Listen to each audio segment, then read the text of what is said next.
तो हेलो साथियों, नमस्कार। स्वागत है आपका अपने चैनल सक्सेस जंक्शन एक कदम सफलता की ओर में। और हम लेकर के आ गए हैं आपके लिए एमपी पटवारी परीक्षा 2023 में पीक्यूआरएस या जिन्हें पैरा जंबल भी कहते हैं, रीअरेंज द सेंटेंस भी कहते हैं, ये वाले अब हर शिफ्ट में 10 प्रश्न देखने को मिल रहे हैं। तो इन प्रश्नों को कैसे सॉल्व करें उसकी ट्रिक भी बताएंगे। लगभग 10 से 12 प्रश्न अगर आएंगे तो इस ट्रिक की मदद से आप 7 से 8 प्रश्नों को देखते ही चुटकियों में सॉल्व कर सकते हैं। बाकी जो 2-3 प्रश्न जो बड़े बड़े आ रहे हैं, कठिन प्रश्न आ रहे हैं, उनको कैसे सॉल्व करना है उसका भी मेथड आपको बताएंगे। तो सबसे पहले हम आपको कुछ नियम बताने वाले हैं। इस नियम कह लीजिए या ट्रिक कह लीजिए, इस नियम को अपने दिमाग में थोड़ा सा रखना है। उसके बाद में लास्ट को हम आपको जो है एग्जाम्पल भी बताएंगे कि कैसे ये नियम उन एग्जाम्पल में जो है फिट हो रहे हैं। और ये सारे प्रश्न जो हम एग्जाम्पल कराएंगे वो सारे प्रश्न एमपी पटवारी में अभी ही प्रश्न आए हुए हैं। आपको पता है हम डेली एग्जाम एलसीएस कराते हैं, तो एग्जाम एलसीएस में जो प्रश्न हमको मिले हैं पीक्यूआरएस वाले, उनके ऊपर ही इस ट्रिक को और इस जो मेथड को लागू करके आपको हम दिखाने वाले हैं। ठीक है, तो वीडियो को लाइक कर दीजिए, चैनल को सब्सक्राइब कर लीजिए और नोटिफिकेशन बेल दबा लीजिए। आइए शुरुआत करते हैं। देखिए, तो देखो सबसे पहला रूल क्या है। तो सबसे पहले हम क्या करेंगे, सबसे पहले फर्स्ट सेंटेंस ढूंढेंगे। सबसे पहले हम ये पता करेंगे कि पहला सेंटेंस कौन सा है। ठीक है, ये काम करेंगे। कैसे करेंगे वो हम आगे आपको बताने वाले हैं। उसके बाद में हम ढूंढेंगे कि लास्ट सेंटेंस कौन सा है। जब आप ये दोनों चीज़ ही ढूंढ लेंगे ना, इतने में ही आपका जो आंसर आ जाएगा। ठीक है, इतने में ही आपका क्वेश्चन सॉल्व हो जाएगा। फिर भी अगर नहीं सॉल्व होता है तो फिर तीसरा काम ये करेंगे कि हम पेयर्स बनाएंगे, यानी कि जोड़े बनाएंगे। इसके बाद कौन सा आएगा, इसके बाद कौन सा आएगा। लेकिन ये जो है ना, ये बैंकिंग लेवल का है। ठीक है, जोड़े बनाने वाला। आपके पटवारी में जो आ रहा है वो सिर्फ इन दोनों से ही काम हो जा रहा है। ठीक है, अब कैसे हो रहा है आइए देखते हैं। चलिए कुछ और नियम देखते हैं। देखिए, तो देखिए सक्सेस जंक्शन ये आपका यूट्यूब चैनल है, इसको सब्सक्राइब जरूर कर लेंगे। हमने लिंक इसलिए दिया है क्योंकि जैसे इसकी पीडीएफ हम डालेंगे 2 दिन बाद तो फिर लोग इसकी कॉपी करके फिर अपना अपना वीडियो बनाएंगे, इसलिए हमने यहाँ पर लिख दिया है। ठीक है, ये आपका चैनल है। चलिए रूल नंबर 2 की बात करते हैं। तो फर्स्ट सेंटेंस जो है ना, अब पहचानेंगे कैसे कि ये पहला सेंटेंस है कि दूसरा है। तो देखिए, फर्स्ट सेंटेंस का सबसे पहले आपको रूल बताते हैं कि फर्स्ट सेंटेंस कैसे पहचानेंगे। तो फर्स्ट सेंटेंस में कभी दूसरों पर आधारित वाले वाक्य नहीं होंगे, यानी कि ऐसा कोई शब्द नहीं होगा जो दूसरे पर डिपेंडेंट हो। ठीक है, अब वो कौन कौन से शब्द होते हैं तो देखिए, on other hand, also, too, in fact, even, still, however, ये ऐसे वर्ड हैं जो आपको कभी भी पहले जो सेंटेंस होगा उसमें नहीं मिलेंगे। यानी कि जिस भी सेंटेंस में ये शब्द आपको देखने को मिल रहे हैं तो वो कभी भी पहला सेंटेंस नहीं होगा। ठीक है, चलिए आगे बढ़ते हैं, कुछ और नियम बताते हैं। नियम आप थोड़ा सा देखते जाइए, लास्ट में जब आप प्रश्न सॉल्व करेंगे ना तो आप अपने आप ही आपको समझ में आ जाएगा कि हाँ यार हमने कुछ सीखा है। ठीक है, चलिए रूल नंबर 3 देखते हैं, फर्स्ट सेंटेंस वाला। देखिए, फर्स्ट सेंटेंस कभी भी प्रोनाउन से शुरू नहीं होगा, ये आपको दिमाग में रखना है। जब भी कहीं प्रोनाउन आपको देखने को मिल जाए तो तुरंत क्लैश मार देना कि ये कभी भी पहला सेंटेंस नहीं होगा प्रोनाउन वाला। ठीक है, अब देखिए प्रोनाउन नहीं होगा कौन कौन से, देखिए जैसे कि दज हो गया, दज नहीं आएगा, दिस नहीं आएगा, दोज नहीं आएगा, दे नहीं आएगा, ही नहीं आएगा, सी नहीं आएगा, ये कभी भी फर्स्ट सेंटेंस में नहीं आएंगे। ठीक है, चलिए आगे बढ़ते हैं। बस आपको ये नियम देखते चलना है। फिर अभी देखिए कैसे ये नियम अब अप्लाई होते हैं, तुरंत आप सॉल्व करेंगे चुटकियों में। देखिए, फर्स्ट सेंटेंस जो है ना वो आर्टिकल ए एन और दा से शुरू हो सकते हैं। तो ए एन दा आपको जहां भी देखने को मिले तो एक बार ये सोच लीजिएगा हाँ ये फर्स्ट सेंटेंस हो सकता है। ठीक है, चलिए रूल नंबर लास्ट बात करते हैं, रूल नंबर 4।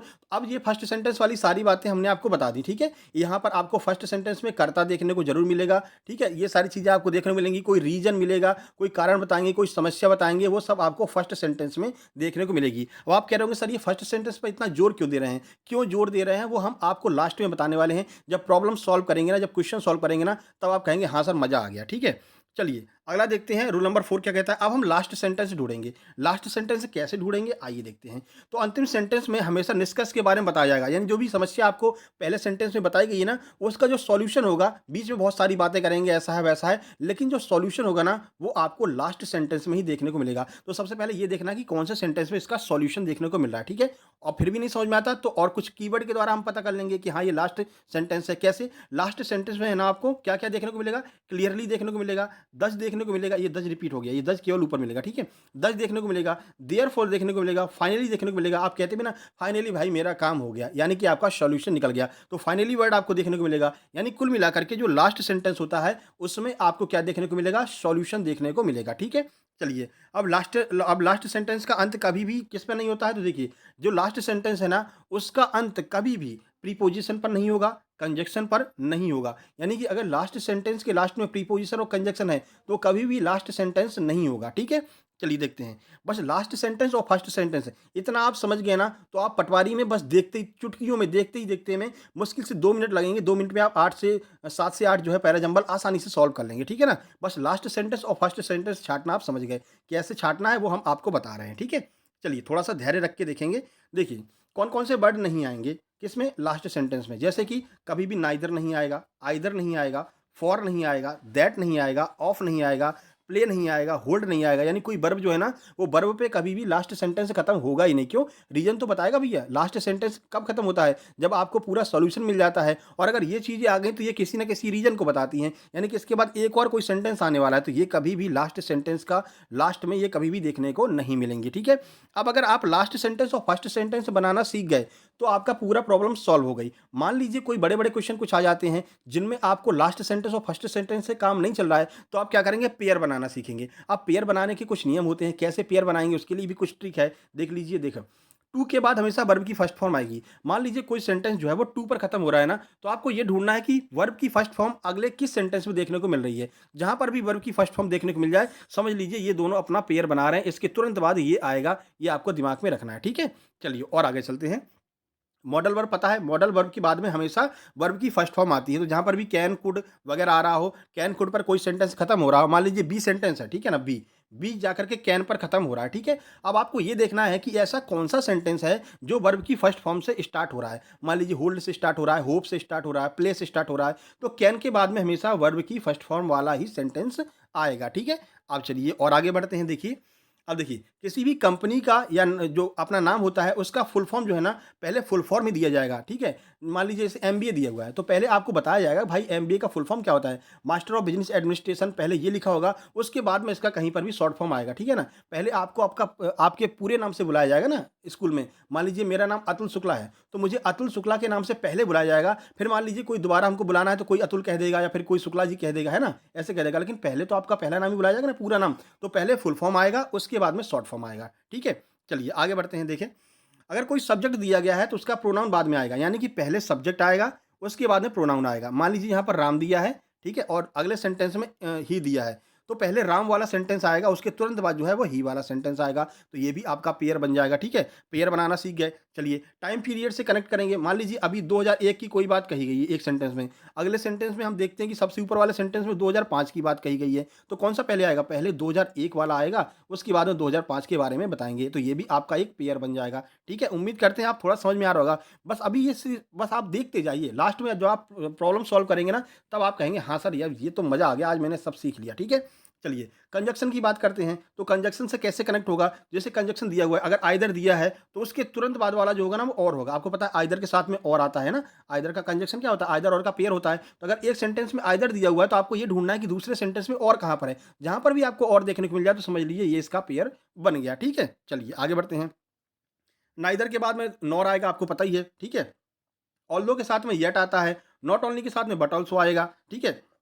मान लीजिए पहले सेंटेंस में नॉट ओनली दिया हुआ है तो अगले सेंटेंस में जहां पर भी बट ऑल्सो दिया होगा तो ये दोनों का एक पेयर बन जाएगा। ठीक है। सारी चीजें सीख गए कैसे पेयर बनाना है, कैसे आपको फर्स्ट और लास्ट सेंटेंस ढूंढना है। ठीक है। देखिए अगर कोई समस्या आ रही है, किसी समस्या का कारण पहले बताया जाएगा कि भाई ये समस्या है और सॉल्यूशन उसका बाद में आएगा, है ना। मान लीजिए कहीं पर महामारी फैली हुई है, ठीक है ना, तो महामारी फैल गई है, अब इसका सॉल्यूशन क्या हो सकता है? टीके लगाना। तो पहले बताएंगे ना भाई कि महामारी फैली हुई है, अब इसके बाद में टीका लगाएंगे। तो महामारी वाला जहां बताया गया ना वो पहले आएगा, उसके बाद में टीका लगाने वाला इसके साथ में अगले मतलब दूसरा वाला आ जाएगा। ठीक है। दूसरे नंबर पे आ जाएगा। तो पहले आप इसको बनाएंगे, उसके बाद में आप महामारी के टीके के बारे में बताएंगे। चलिए अब ये सारी चीज़ें आपको समझ में आ गई होंगी। और इसका पीडीएफ जो है ना वो टेलीग्राम है हमारा सक्सेस जंक्शन नाम से, उसको आप ज्वाइन कर लीजिएगा। वहाँ पर आपको इसकी पीडीएफ आज छोड़ के कल आपको इसकी पीडीएफ मिल जाएगी। ठीक है। चलिए अब प्रैक्टिस कर लेते हैं जो प्रश्न एमपी पटवारी में अभी हाल ही में आए हुए हैं। बहुत सारे लोगों ने हमारे पास भेजा और ये प्रश्न जो है ना इसकी जो है लोगों ने ये भी बताया कि इस किताब से आए हुए हैं, उस किताब की फोटो भी खींच करके हमारे पास भेजा कि सर सेम टू सेम प्रश्न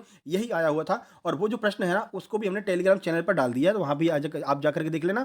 और उन्हीं प्रश्नों पर हम यहाँ पर अप्लाई करके दिखाते हैं ये रूल कैसे फॉलो होता है।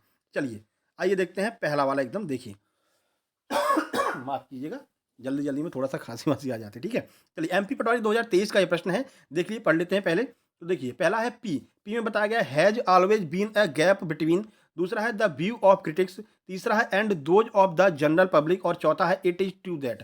अब ये चार आपको जो है दिखेंगे, मतलब ये चार ऐसे सेंटेंस आपको दिखेंगे रीअरेंज करने के लिए। ठीक है। फिर ऊपर लिखा होगा रीअरेंज द सेंटेंसेज, फिर नीचे आपको ऐसे ऑप्शन दिए हुए होंगे। ठीक है।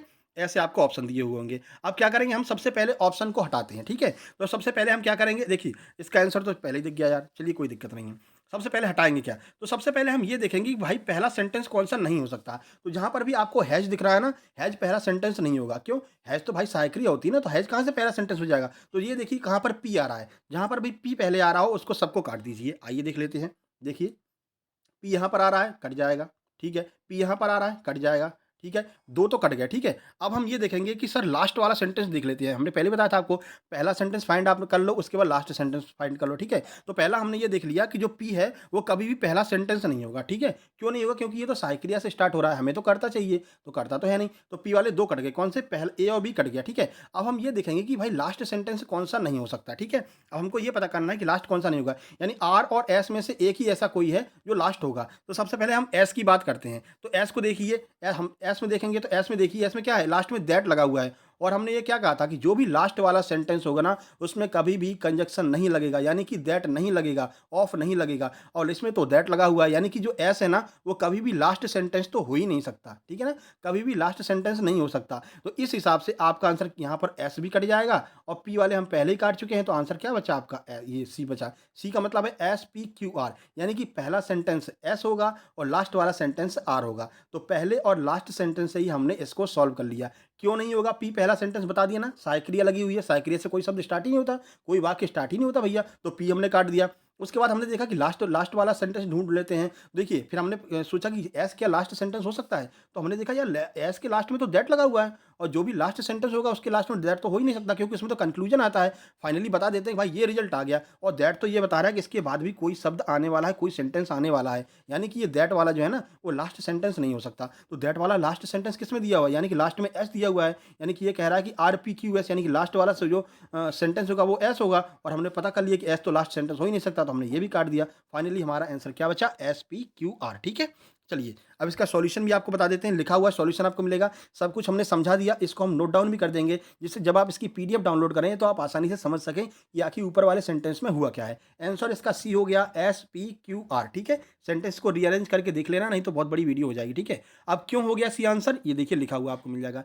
सबसे पहले जहां जहां पी है उसे काट देंगे, क्योंकि पी जो है वो हेल्पिंग वर्ब से शुरू हो रहा है, ठीक है। यही हमने आपको ऊपर बताया, पी हेल्पिंग वर्ब से शुरू हो रहा है, तो पी वाला काट देंगे। इस हिसाब से ए और बी जो है वो दोनों कट गए, ठीक है। यानी पी वाला पहला सेंटेंस नहीं होगा, ए और बी कट गए, ठीक है।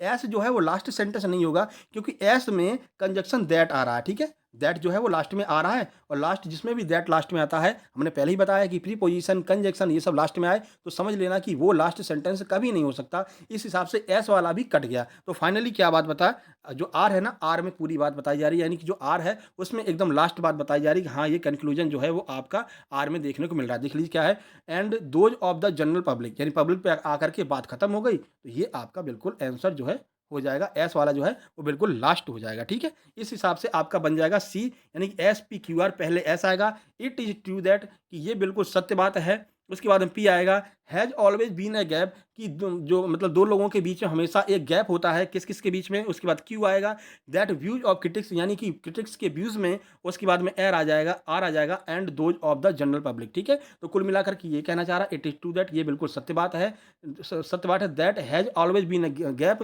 यानी कि दो लोगों के बीच में हमेशा एक गैप होता है, किन किन के बीच में? द व्यू ऑफ क्रिटिक्स, यानी कि जो क्रिटिक्स वाले व्यूज होते हैं, and those of the general public, और जो जनरल पब्लिक होती है इनमें जो है हमेशा गैप देखने को मिलता है। तो ये आपका सेंटेंस बिल्कुल बन जाएगा। उम्मीद कर रहे हैं कि आपको सारी बातें समझ में आ रही होंगी। चलिए आगे बढ़ते हैं, कुछ और सेंटेंस देखते हैं, आपको समझ में आएगा। बिल्कुल परेशान मत होइए अगर अभी नहीं समझ में आ रहा है। देखिए अगला है क्रम में लगाइए, ठीक है, यानी रीअरेंज द सेंटेंस। एमपी पटवारी 2023 में पूछा हुआ प्रश्न है। चलिए सेंटेंस देख लेते हैं। ए दिया हुआ है hope to enjoy total, B दिया हुआ है no individual living in society can, C दिया हुआ है कंस्ट्रक्शन और रिस्ट्रिक्शन, और डी दिया हुआ है absence of any kind of, ठीक है। चलिए अब देखते हैं। अब इसमें हम ये देखेंगे कि भाई सबसे पहले हम ये देखते हैं पहला फर्स्ट सेंटेंस कौन कौन सा होगा। तो फर्स्ट में बी ए सी, और उसके बाद में कौन सा डी बी, बहुत सारे दिखाई दे रहे हैं यार। फर्स्ट सेंटेंस ढूंढने में थोड़ा सा यहाँ पर टाइम लगेगा, क्यों ना वो ढूंढ लेते हैं कि लास्ट सेंटेंस कौन सा नहीं होगा, ठीक है। तो लास्ट सेंटेंस यहाँ पर डी बहुत दिखाई दे रहा है। चलिए देखते हैं डी लास्ट सेंटेंस होगा कि नहीं होगा। तो क्या लिखा हुआ है देखिए, absence of any kind of, फिर से देखिए काइंड ऑफ मिल गया। ऑफ क्या होता है आपका? ऑफ तो भाई कंजक्शन होता है, प्रीपोजिशन होता है ऑफ। और हमने बताया था कि जो भी लास्ट सेंटेंस होगा उसमें कभी आपको ऑफ देखने को नहीं मिलेगा, कंजक्शन देखने को नहीं मिलेगा। अब यहाँ पर ऑफ है, तो जिस जिसमें लास्ट में डी है उसको हम काट देंगे। किस किस में लास्ट में डी है देखिए, तो देखो कौन कौन से कट जाएंगे। एक तो आपका ये कट गया क्योंकि इसके लास्ट में डी है, एक आपका ये कट जाएगा, इसके लास्ट में भी डी है, ठीक है। और चलते हैं नीचे, उसके बाद में आपका ये भी कट जाएगा, ये डी, इसके लास्ट में भी डी है, तो ये आपका ये 3 तो कट गया, ठीक है। अब चलिए अब देखते हैं कुछ पेयर बनाते हैं, ठीक है। चलिए अब आपके कौन-कौन से कट गए, डी वाले सारे कट गए, ठीक है। यानी कि आपका कौन-सा बचा, 4 नंबर बचा हुआ है और 1 नंबर बचा हुआ है, ठीक है। तो चलिए सॉल्व करते हैं। अब देखो यहाँ पर एक और, अब देखते हैं कैसे सर पेयर बनाएँगे, क्योंकि पहला सेंटेंस ढूँढने में तो टाइम लगेगा, ठीक है ना। चलिए पेयर बना के देख लेते हैं। पेयर बनेगा, देखिए बी में देखिए, no individual living in society can.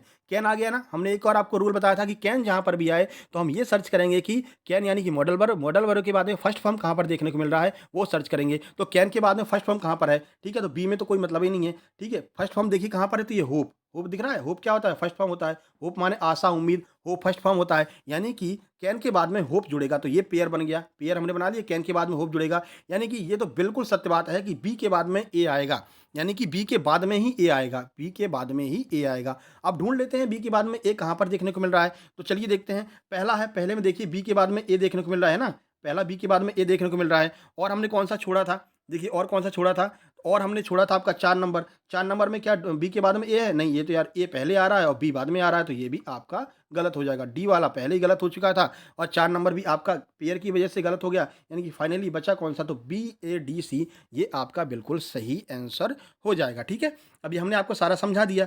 तो अब अगर आपको समझ में आ गया तो बहुत अच्छी बात है, नहीं समझ में आया तो पूरा सॉल्यूशन यहाँ पर नीचे लिखा हुआ है। आइए देख लेते हैं क्या लिखा हुआ है। देखिए डी लास्ट सेंटेंस नहीं होगा, क्योंकि एक मिनट, क्योंकि ऑफ जो है वो प्री पोजीशन पर खत्म हो रहा है, यानी ऑफ प्री पोजीशन पर खत्म हो रहा है, इसलिए जो डी है वो लास्ट सेंटेंस नहीं होगा। तो उस लास्ट सेंटेंस को जैसे ही हमने फाइंड किया कि डी लास्ट सेंटेंस नहीं है, 3 ऑप्शन अपने आप कट गए, यार मजा आ गया। और कैन मॉडल के बाद में, कैन मॉडल के बाद में V1 लगाया जाता है, इसलिए एक पेयर बन जाएगा, किसका, बी और ए का एक पेयर बन जाएगा। तो आपका जो है आंसर 1 नंबर जो है वो आपका बिल्कुल सही आंसर हो जाएगा, ठीक है। अब इसको आप रीअरेंज करके देख लेना, क्या दिया हुआ है, बी ए डी सी, यानी कि बी से शुरू होगा, ठीक है। उसके बाद बी ए डी सी, और फिर उसके बाद इसको आप जो है रीअरेंज करके देख लेना लिख करके, क्योंकि इतना टाइम नहीं है ना, इसके बाद पेपर शुरू होने वाला है, तो हम चाह रहे हैं जल्दी से जल्दी जो सेकंड शिफ्ट वाले हैं उनको ये वीडियो मिल जाए तो थोड़ा बहुत उनको फ़ायदा हो जाएगा, ठीक है।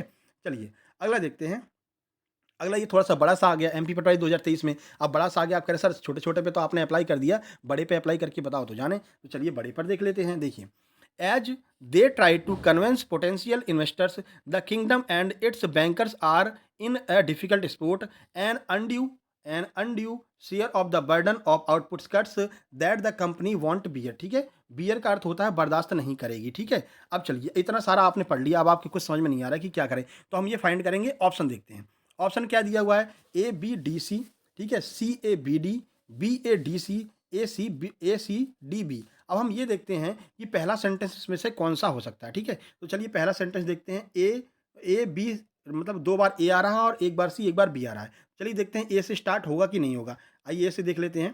तो देखो, अब सबसे पहले आपको यहाँ पर यही दिख गया क्या कि एन लगा हुआ है, ठीक है, एन अनड्यू शेयर। अब एन अनड्यू शेयर का मतलब क्या है, एन लगा हुआ है, हमने आपसे बताया था जहाँ पर भी आपको आर्टिकल दिखाई दे, यानी कि पहला जो है वो मतलब या तो सी होगा या तो बी होगा पहला, ठीक है। ए कभी भी पहला नहीं हो सकता, क्योंकि ए में क्या लगा हुआ है, एज और दे, एज और दे। एज क्या होता है, कंजक्शन होता है, दे क्या होता है, प्रोनाउन। तो जहाँ पर भी ए से स्टार्ट हो रहा है, पहले चलिए उसको काट देते हैं कि वो पहला नहीं होगा। देखिए ए से कौन कौन सा स्टार्ट हो रहा है, तो भाई ए से देखिए, ए से ये स्टार्ट हो रहा है, तो ये तो कट गया, ठीक है। उसके बाद कौन सा ए से है, तो चौथा नंबर भी ए से स्टार्ट हो रहा है, तो ये भी आपका कट गया। अब चलिए देखते हैं लास्ट सेंटेंस कौन सा, सी और डी। सी और डी में देखते हैं कि सी और डी लास्ट सेंटेंस होंगे कि नहीं। पहले सी को चेक करते हैं, डी को चेक कर लीजिए। तो देखिए डी को चेक करते हैं। डी क्या कह रहा है, that the company want bear, मतलब कि कंपनी ये क्या बर्दाश्त नहीं करेगी। ये बोल रहा है कि that the company want bear, company ये बात बर्दाश्त नहीं करेगी। अब भाई क्या बर्दाश्त नहीं करेगी, कुछ तो बात कही होगी ना जो बर्दाश्त नहीं करेगी, यानी कि इसके आगे जरूर कुछ ना कुछ आएगा बियर के आगे। यानी कि ये जो बियर है ना, ये डी वाला जो है ये लास्ट सेंटेंस नहीं है, इसके बाद में जरूर कुछ ना कुछ आएगा, क्योंकि ये बात कही जा रही that the company want bear, company कभी भी इस बात को बर्दाश्त नहीं करेगी, ठीक है। यानी कि इसके बाद एक और कोई सेंटेंस है, तो ये लास्ट सेंटेंस नहीं होगा। तो चलिए लास्ट सेंटेंस देखते हैं, किसमें लास्ट सेंटेंस डी दिया हुआ है, जिसमें डी दिया होगा वो आपका आंसर नहीं हो सकता है। तो चलिए देखते हैं। तो देखिए जो 2 नंबर है उसमें लास्ट सेंटेंस डी दिया हुआ है, तो ये भी आपका कट जाएगा। और ए से हमने पहले ही बताया था कि ए से जो है सेंटेंस स्टार्ट नहीं होगा, क्योंकि ए जो है वो किससे स्टार्ट हो रहा है, दे यानी प्रोनाउन से स्टार्ट हो रहा है। तो ये दोनों आपके कट गए, फाइनली आंसर क्या बचा, बी ए डी सी, ठीक है, बी ए डी सी ये आपका आंसर हो जाएगा। अब चलिए अगर आपको समझ में आ गया तो बहुत अच्छी बात है, नहीं समझ में आया तो चलिए नीचे इसका सॉल्यूशन भी दिया हुआ है। देखिए ए कभी भी पहला वाक्य नहीं होगा, क्योंकि एज कंजक्शन और दे प्रोनाउन से स्टार्ट हुआ है, ठीक है। तो ए कभी भी पहला वाक्य नहीं होगा। तो इस हिसाब से हमारा जो है 2 ऑप्शन कट गए थे, पहला और तीसरा ये 2 ऑप्शन कट गए थे, ठीक है। उसके बाद में बात करते हैं, देखिए उसके बाद में डी की बात करते हैं। देखिए आखिरी सेंटेंस हमने ढूंढा, डी आखिरी सेंटेंस नहीं होगा क्योंकि वॉजंट बियर का अर्थ होता है बर्दाश्त नहीं करेगी, यानी कि किसके बाद कोई ना कोई कारण बताया जा रहा है, ठीक है। कि क्या बर्दाश्त नहीं करेगी भाई, ऐसी क्या चीज़ है जिसको बर्दाश्त नहीं करेगी कंपनी। तो इसलिए जो डी होगा, डी के लास्ट में वॉन्ट बियर आया हुआ है, कोई ना कोई कारण है, तो डी वाला भी आपका लास्ट सेंटेंस नहीं होगा। इस तरह से आपका ऑप्शन एक और कट हो गया। फाइनली आपके पास में सी आंसर बचा, ठीक है। तो सी आपका बिल्कुल सही आंसर हो जाएगा। इसको आप अगर चाहें तो इसको आप थोड़ा रीअरेंज करके लिख करके आराम से इसका मीनिंग निकाल सकते हैं, ठीक है। चलिए आगे बढ़ते हैं। चलिए देखिए, थोड़ा सा दिमाग तो आपको लगाना पड़ेगा क्योंकि 10 नंबर चाहिए भाई, ठीक है। ट्रिक की मदद से 10 नंबर चाहिए। करना ही क्या है, पहला सेंटेंस ढूंढिए, लास्ट सेंटेंस ढूंढिए। पहला सेंटेंस जिसमें आ रहा है उसको काट दीजिए, फिर उसको लास्ट सेंटेंस जिसमें नहीं आ रहा है उसको काट दीजिए। फिर भी नहीं बन रहा है तो एक कोई पेयर बना लीजिए, आराम से आ जाएगा, ठीक है ना। जो आप आधा घंटा का टाइम इसी में व्यस्त कर रहे हैं, 4-10 क्वेश्चन में कम से कम 20 से 22 मिनट खराब कर रहे हैं, वो आपका मुश्किल से 5 से 6 मिनट में बन जाएगा। चलिए, रीअरेंज द सेंटेंस। एमपी पटवारी 2023 में ये प्रश्न आया हुआ है, हमारे पास इसका फोटो भी खींच करके भेजा गया है। कौन सी बुक से आया है वो बुक आपको जो है सक्सेस जंक्शन टेलीग्राम में मिल जाएगी, ठीक है। देखिए 4 यहाँ पर आपको वाक्य दिए हुए हैं। पहला है, ऑप्शन ए है his mother was dead. Option B है they had not sent him the sad information. Option number C है probably they knew his deep love of her. और ऑप्शन नंबर डी है when Gandhi ji return to India his son Hiralal met him. ठीक है, ये 4 जो है आपको सेंटेंस देखने को मिल रहे हैं। अब चलिए सबसे पहले पहला सेंटेंस निकालेंगे, तो पहला सेंटेंस तो बाद में निकालेंगे, पहले ऑप्शन देख लेते हैं, ठीक है। तो ऑप्शन में भाई साहब पहला पूरा डी डी दिया हुआ है, यानी कि पहला सेंटेंस तो यहाँ पर डी है ही है। अब तो हमें पहला सेंटेंस निकालना ही नहीं है, तो सर अब हम कैसे क्या करें। चलिए लास्ट सेंटेंस देखते हैं। तो लास्ट सेंटेंस के बारे में भी सर कुछ आइडिया नहीं लग रहा है सर कि लास्ट सेंटेंस कौन सा होगा। अब क्या करें, अब एक काम करते हैं, चलिए मतलब कि अब पेयर ढूंढते हैं, ठीक है। तो पेयर ढूंढने का काम करते हैं। तो देखिए पेयर में पहले पूरा पढ़िए, हिज मदर वाज डेड, उनकी माँ जो है मर गई थी। दे had not send him the sad information, यानी कि उनको ये सूचना जो है वो नहीं भेजी गई थी। उसके बाद क्या है, probably they knew his deep love of हर, क्योंकि वो जो है ये जानते थे कि गांधी जी अपने माता से बहुत ज़्यादा प्यार करते थे। अब ये सारी चीज़ें आपको अपने आप समझ में आ रही हैं। देखिए पहले क्या होगा, एक पेयर बनाइए। पहले क्या होगा, उनकी मदर की डेथ होगी, है ना, पहले डेथ होगी। उसके बाद में ये लोग कहेंगे भाई डेथ तो हो गई है लेकिन इसकी खबर गांधी जी को मत दो। क्यों? क्योंकि दे had not sent him the sad information, क्योंकि ये बहुत दुखी खबर है और वो बहुत ज़्यादा दुखी हो जाएंगे। क्यों दुखी हो जाएंगे? क्योंकि probably they knew his deep love of हर, क्योंकि वो जानते हैं कि गांधी जी अपने माता से बहुत ज़्यादा प्यार करते हैं। तो यहाँ पर पेयर वाला काम बन गया अपना, यानी कि पहला तो ये हो जाएगा कि when Gandhi ji return to India his son Hiralal met him, जब गांधी जी इंडिया आए तो उनके जो पुत्र हीरालाल थे वो उनको मिले, ठीक है। अब क्या है, हिज मदर वाज डेड, उनकी माँ जो है वो खत्म हो गई थी। दे had not sent him the sad information, उन्होंने ये खबर गांधी जी को नहीं दी थी। क्यों? तो यानी कि डी के बाद में ए आ जाएगा, ए के बाद में बी आ जाएगा। Probably they knew his deep love of हर, यानी कि क्योंकि वो जानते थे कि गांधी जी अपनी माँ को बहुत ज़्यादा प्यार करते हैं। उसके बाद में सी आ जाएगा, ठीक है। अब देखिए यहाँ पर कंक्लूजन वाला भी आपको देखने को मिल रहा है, कंक्लूजन भी निकल रहा है लास्ट वाले सेंटेंस में। क्यों? क्योंकि वो जानते थे कि उनकी माँ जो है गांधी जी अपनी माँ से बहुत ज़्यादा प्यार करते हैं, ठीक है। यहाँ पर क्या समस्या का निराकरण भी मिल गया है। क्यों नहीं भेजी थी इन्फॉर्मेशन? क्योंकि वो जानते थे गांधी जी बहुत ज़्यादा प्यार करते हैं। तो पेयर कौन सा बना, ए के बाद में बी आएगा, ठीक है। पहले माता की मृत्यु होगी, उसके बाद में इन्फॉर्मेशन वाली बात आएगी। अब जो इन्फॉर्मेशन क्यों नहीं दी, उसका मतलब कि ये कारण है, तो कारण का सॉल्यूशन कौन सा होगा? क्योंकि वो जानते थे कि गांधी जी अपनी माता को बहुत ज़्यादा प्यार करते हैं, ठीक है। तो इसका आंसर इस हिसाब से आपका कौन सा हो जाएगा? इसका आंसर बी हो जाएगा, DABC, ये आपका आंसर हो जाएगा, ठीक है। पेयर के द्वारा हमने इसको सॉल्व कर लिया। चलिए अब आपको समझ में आ गया, बहुत अच्छी बात है। नहीं समझ में आया तो आइए यहाँ पर लिखा हुआ भी है, देखिए। तो बी लास्ट सेंटेंस नहीं होगा क्योंकि कारण बता रहा है, बी आपका कारण बता रहा है, तो बी आपका लास्ट सेंटेंस नहीं होगा, ठीक है। ए के बाद में बी आएगा क्योंकि पहले मृत्यु होगी। पहले क्या होगा, पहले मृत्यु होगी, उसके बाद में खबर भेजी जाएगी, ठीक है। तो मृत्यु पहले होगी, उसके बाद में खबर भेजी जाएगी, यानी ए के बाद में बी आएगा। और पूरा हम आपको ऊपर समझा करके आ रहे हैं कि कैसे ए के बाद में बी आएगा, वो सारी चीज़ें हमने आपको समझा दी हैं, ठीक है।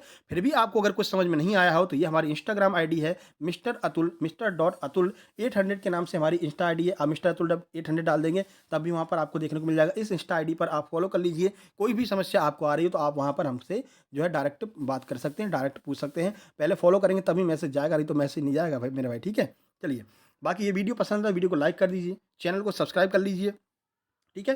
दोस्तों तक शेयर करके चैनल को सब्सक्राइब कर लीजिए और नोटिफिकेशन बेल भी दबा लीजिए, ठीक है। इससे क्या होगा कि जित जैसे भी आपका तुरंत मतलब एग्ज़ाम एनालिसिस समाप्त होता है, तुरंत आपके पास में पूरा डिटेल में जानकारी के साथ में आ जाएगा, ठीक है? बाकी आपको बता दें जीके जीएस को लेकर के अगर आप परेशान हैं तो जीके जीएस बहुत सारे प्रश्न सेम टू सेम रिपीट हो रहे हैं। तो 15 मार्च से अब तक जितने भी जीके जीएस के प्रश्न आए हैं, उनकी हमने एक अलग से वीडियो बना दी है, ठीक है? अब आपको इसी स्क्रीन पर वो वीडियो देखने को मिल जाएगी। उस वीडियो को देख लीजिए, 135 प्लस प्रश्न अब तक उससे रिपीट हो चुके हैं, ठीक है? तो वो वीडियो आप ज़रूर देख लेना, आपको बहुत ज़्यादा फ़ायदा देखने को मिलेगा, ठीक है? बाकी बात करें एमपीएसआई, देखिए ये वीडियो जो है ना, वो स्पेशली पटवारी के लिए है। पीक्यूआरएस, एमपीएसआई में भी भर-भर के देखने को मिलेंगे, बनरक्षक में भी भर-भर के देखने को मिलेंगे। तो हम पीक्यूआरएस की प्रैक्टिस करवा देंगे आपकी। जैसे ही आपका पटवारी का पेपर खत्म होगा ना, वैसे एक प्रैक्टिस सेट चालू कर देंगे। सुबह 10 मिनट का होगा जिसमें कि हम पहले जो है हिंदी और इंग्लिश को एक साथ में प्रैक्टिस कराएँगे, 10-10 प्रश्न, और वही प्रश्न जो आपके पटवारी में आ रहे हैं, ठीक है? ये पीक्यूआरएस वाले उसी में करवा देंगे, एक्टिव पैसिव उसी में करवा देंगे, ठीक है? उसके बाद में जीके और साइंस का एक साथ में करवा देंगे, सारे प्रश्न पटवारी वाले जो आए हैं। तो 10 मिनट की सुबह वीडियो आएगी, 10 मिनट की शाम को वीडियो आएगी। 10-10 मिनट की वीडियो देख करके बेहतरीन आप तैयारी कर सकते हैं और धड़ल्ले से जाकर के चाहे एमपीएसआई दीजिए, एमपी पुलिस दीजिए और चाहे आप बनरक्षक का एग्जाम दीजिए, ठीक है? अगर आप चाहेंगे तो एक्टिव वॉइस, पैसिव वॉइस की भी ट्रिक वाली वीडियो हम बता देंगे आपको, क्योंकि एक्टिव पैसिव भी बहुत सारे आ रहे हैं। एक्टिव पैसिव तो ऐसा बता देंगे, आप बस देखेंगे खाली, देखते ही आप तुरंत उसका आंसर दे देंगे। हाँ भाई ये आंसर है, हाँ भाई ये आंसर है, बी आंसर है, सी आंसर है, डी आंसर है। ऐसे आप आराम से लगा देंगे, तो आपका वो जो टाइम है ना, वो टाइम बच जाएगा सामान्य प्रबंधन और मैथमेटिक्स के लिए, ठीक है? बाकी ये वीडियो पसंद आई, वीडियो को लाइक कर दीजिए, और क्या एक्टिव पैसिव वाली वीडियो आप चाहते हैं? अगर चाहते हैं तो कमेंट बॉक्स में यस कमेंट कीजिए, हम उसकी भी वीडियो लेकर के आ जाएँगे, ठीक है? चलिए जल्दी मिलते हैं अभी सुबह वाले एग्जाम एनालिसिस में। तब तक के लिए नमस्कार, धन्यवाद।